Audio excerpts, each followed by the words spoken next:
Hey everybody, get ready because in this video we're tackling a pretty big topic. What is the best off-road pickup truck? Now, this is such a big segment these days that we're actually going to split this into 3 different videos. So right now, we're going to talk about what is the absolute best mid-size off-roader, and then we'll get to half-ton off-roaders, and then of course heavy duties.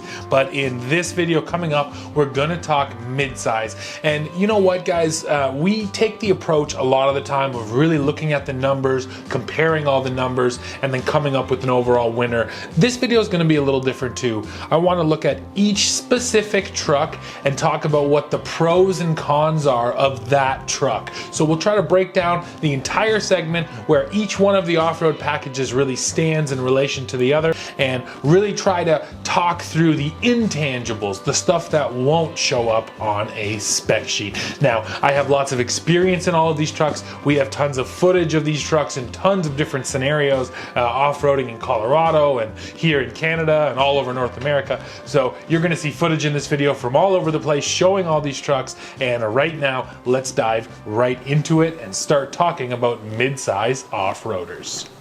Looking at this entire segment, the first thing I think we can do is sort of break it out into 2 different tiers. So you have your first tier off-road packages and then your second tier. On the first tier, you have most of your basic packages. You have things like the FX4 for the Ford Ranger, the Pro 4X for the Nissan Frontier, TRD Off-Road for the Toyota Tacoma, Z71 for the Chevy Colorado, All-Terrain for the GMC Canyon, and then the Jeep Gladiator, it might be the Sport trim, maybe the Overland, although the Overland is a little bit more on-road focused. The Gladiator is sort of questionable as to which one its kind of basic off-road trim is. But all of those trucks directly compete, and they belong in tier 1 in my mind because they bring a lot of the same upgrades. In most cases, there's a rear locker, skid plates, all-terrain tires, usually no lift, but there is suspension upgrades. Now, tier 2, in my head,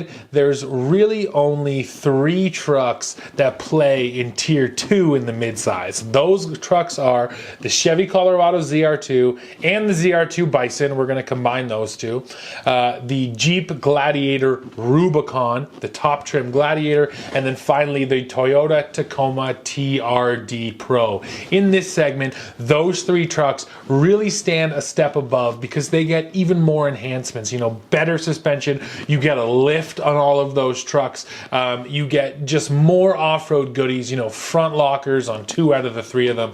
So yeah, like I said, if you want to segment sort of the mid-sizers, this is the way I think you have to break the segment down when it comes to off-road pickups. So let's go ahead and start with tier 1, and I'll start talking about the Nissan Frontier right now. So for 2020, what Nissan has done is they've taken the power plant that they have developed for the brand new Frontier and they've put it into the current truck. Now the brand new truck is coming in 2021. Next year we'll see a whole new Frontier with this powertrain, but right now we have the 2020 model. So it's the old body style with the brand new 3.8 liter V6. Actually makes 310 horsepower. It is the most powerful midsize now in the segment, but for 2020, nothing really changed about Pro 4X, and the Pro 4X package is pretty basic, like I mentioned. Skid plates, tires, a couple different styling cues, an electronic locker in the rear end, and then all-terrain tires. Now, here's the thing with the Nissan that I think is truly its Achilles heel: maneuverability. The Frontier has a horrible turning circle, absolutely brutal. You get into a current Frontier and you can't believe that such a small truck could take such a big space to turn in. And I mean, the second you get off-road, I think you're going to notice right away just how bad that turning circle is. So I think that's the biggest con of the Frontier, but probably the biggest pro, at least for 2020, is that powertrain, is the fact that you're getting all of that power, and the fact that not only you're getting that power, but it's at an affordable price. So affordability is also something that's always been the Frontier's friend, and that continues. But you know what? The Pro 4X Frontier, for a really hardcore off-roader in the mid-size segment, I would still kind of steer clear of it. There are just so many better options. But like I mentioned, if you do want to save money, you should still go Nissan. Next up, let me talk to you about the Chevy Colorado Z71. This is another one of the basic off-road packages. It doesn't go much beyond a rear locker, all-terrain tires, and then different set of shocks, you know, some suspension upgrades. And I have to tell you, it's a funny thing about the GM trucks, the way they're designed sort of from stock, they're not the best off-road because you get, you know, less than 9 inches of ground clearance, plus you get those shock mounts in the rear end that really hang down low. There's just something, like I said, inherently not great about this truck off-road. It has a really low plastic spoiler in the front too that's going to get hung up. So the Z71 Colorado, same thing. I mean, the biggest pro here is possibly the fact that you get the V6 with just over 300 horsepower. But I think the cons of the Z71 way outweigh the pros. You're just not getting great approach, departure, ground clearance, any of that stuff from the factory. So the Chevy basic off-roaders is another pair of trucks where if off-roading is really your main concern, I wouldn't actually recommend them. Now, they're not bad trucks. Solid tow ratings. I like the V6. You can get the Duramax in these trucks too. That's a great little diesel. But all that said, you know, if off-road is your focus, I would still kind of steer clear of the GMs. Now those two, the Frontier on the Colorado, sort of on the first tier, I wouldn't necessarily recommend, but the other three I would. So we'll start with the Ford Ranger FX4. Now when it comes to numbers, the Ranger is actually in the same category as the Frontier and that Colorado. It has 8.9 inches of ground clearance, exact same as the Frontier, and actually the approach angle isn't even as good as the Frontier. So why would I recommend it? Well, a couple of reasons. First of all, when you just look underneath of this truck, everything is tucked up really neatly. It looks like Ford really thought about going off-road and making sure nothing gets in the way. The biggest point in this case is the lack of front plastic air dam. Nothing up there to get in the way. Now, another thing Ford does is the trail control off-road cruise control system. This is the only one of these basic off-roaders in Tier 1 to offer something like this. So you can just tell the Ranger takes it seriously, and hitting the trail with the Ranger, I was really impressed at how much power it had, how much torque it had from that little engine, and just how decently it hooked up. Now, the one thing I'll say about that turbo engine is it can be pretty thirsty, especially once you get off-road and you're really revving it up quite a bit.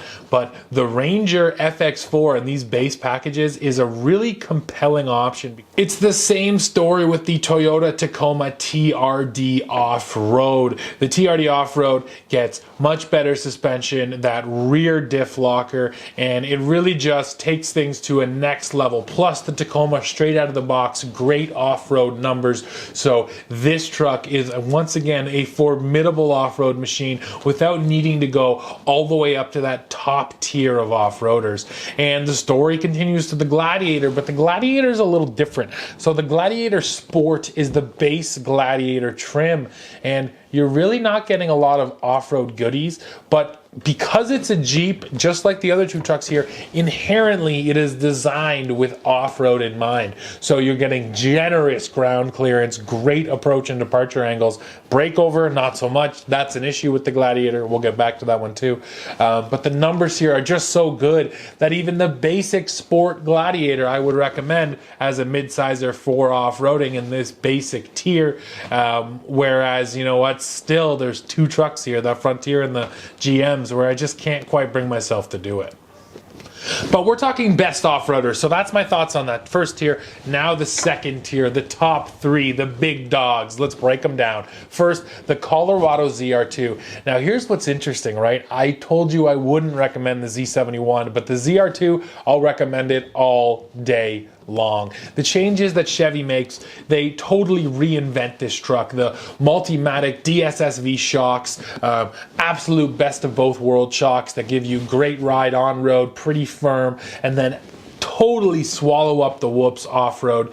This is a high-speed off-roader, and it is purpose-built for exactly that. Now, you also get a front and rear locker in the ZR2, so GM went all out and made sure they give you both lockers. Now, the ground clearance issue isn't totally solved. The truck is lifted, but things still do hang out pretty low underneath the ZR2.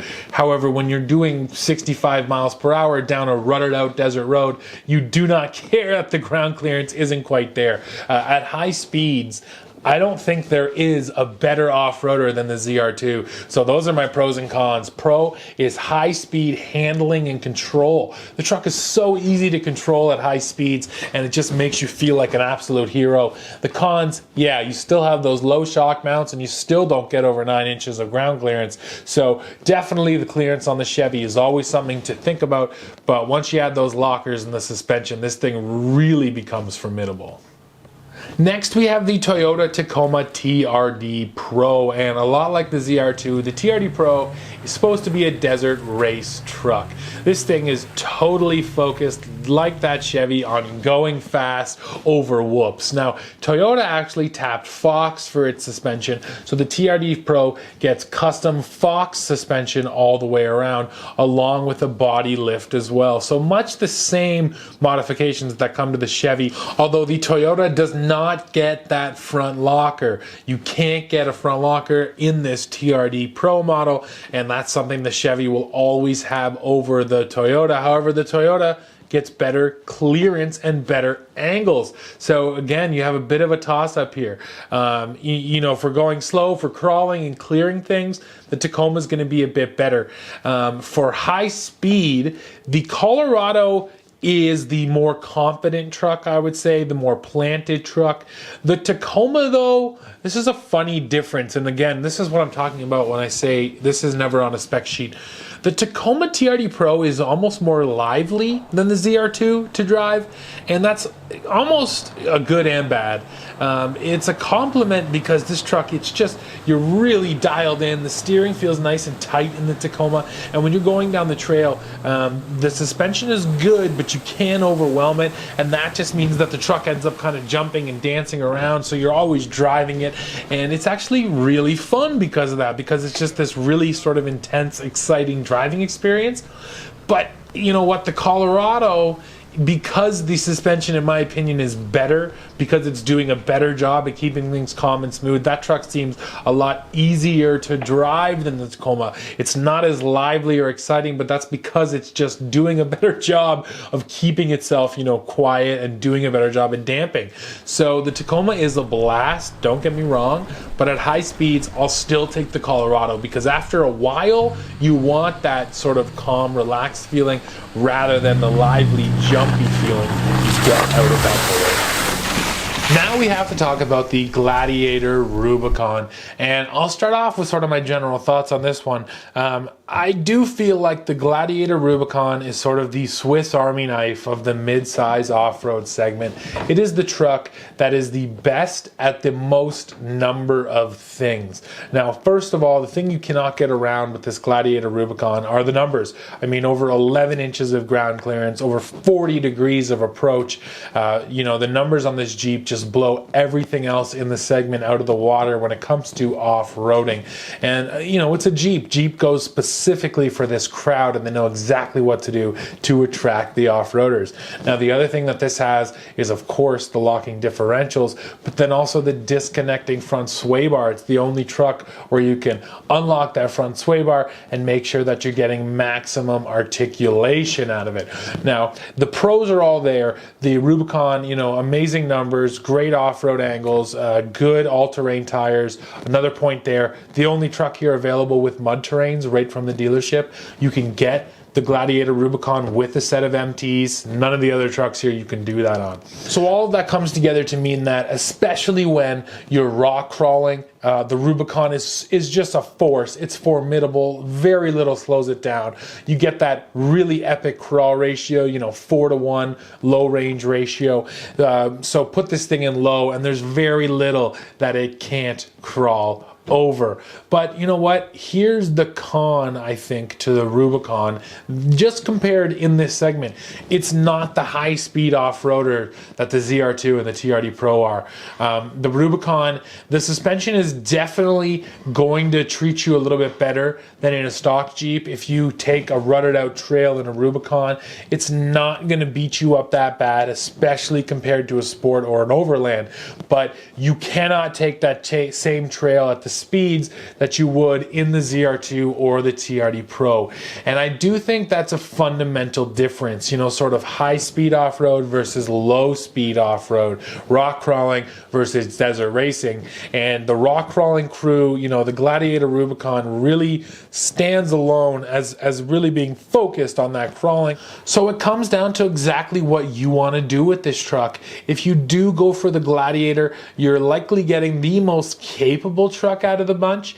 But yeah, if your speeds pick up and if that's something you really like to do, it's not going to be great. Oh, and let me come back to this now too. The biggest con on the Gladiator, I mentioned how great the angles are. Well, there's one angle that's not great.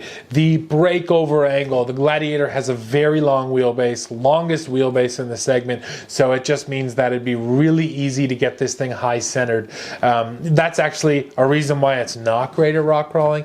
Now, it does come with rock rails standard from the factory, but that breakover angle is a big con on the Gladiator. But you know what? I've been in it, and as long as you're aware of it, you know, you just do your best to drive appropriately and make sure that doesn't happen. So still, in my mind, the Gladiator is the most capable truck of this entire group. It's just not the high-speed off-roader that the other two are. So where does that land us? Well, you know what? I'm going to try to give you scenarios for those 3 top-tier trucks and why you should buy each one of them. If you want to go really fast and you want to have a capable truck with lockers in the front and rear, which means that you can really get through some tricky articulation, go for the ZR2, especially if you like a really nice, comfortable, controlled ride. Now, if you like something that's a little more lively and exciting and all over the place and feels a little more small and nimble, you're gonna want to go for that Tacoma Trd Pro. And then if you want the truck that is going to be the best in the largest number of off-road situations, plus, you know, a really respectable towing capacity, the Jeep Gladiator Rubicon is going to be the choice for you.